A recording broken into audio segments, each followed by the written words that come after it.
ప్రపంచ పటంలోని చిన్న డాట్ లాంటి కంట్రీ. ఒకానొకప్పుడు దేనికి పనికిరాదు, ఇది కేవలం ఒక డ్రగ్ లార్డ్ కంట్రీ, కేవలం ఉమెన్ ని వాడుకుంటారు ఇక్కడ, ఇంతకంటే ఇది దేనికి పనికిరాదు, జస్ట్ ఒక కామన్ ట్రేడ్ రూట్ అని లైట్ తీసుకున్న కంట్రీ ఇవాళ world's strongest passport, world's highest GDP $1,04,000.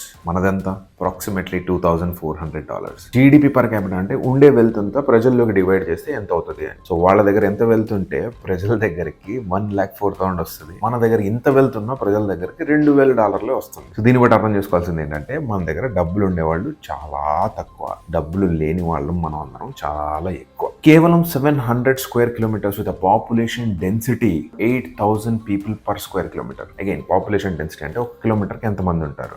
ఇండియాకి పాపులేషన్ డెన్సిటీ ఎంత అనుకుంటున్నారు? 400 per square kilometer. ఇప్పుడు మైండ్లో ఒక ఎక్స్క్యూజెస్ రన్ అవుతున్నాయి కదా, మన దగ్గర పాపులేషన్ ఎక్కువ అని. 1942 జపాన్ ఇన్వైట్ సింగపూర్. అక్కడ ఉండే మనుషుల్ని చంపేసి, చైనీస్ని చంపేసి, మలాయిల్ని, ఇండియన్స్ని అందరితో ఫైట్స్కి దిగి అక్కడ ఉండే ఆడవాళ్ళని ట్రేడ్ కింద వాడుకొని నాశనం చేసిన కంట్రీ. 1971 నుంచి రీబిల్డ్ స్టార్ట్ చేశారు. 2025 వచ్చే వరకు వరల్డ్స్ స్ట్రాంగెస్ట్ పాస్పోర్ట్. కేవలం 30 సంవత్సరాల్లో దిశ తిరిగిపోయే కదా.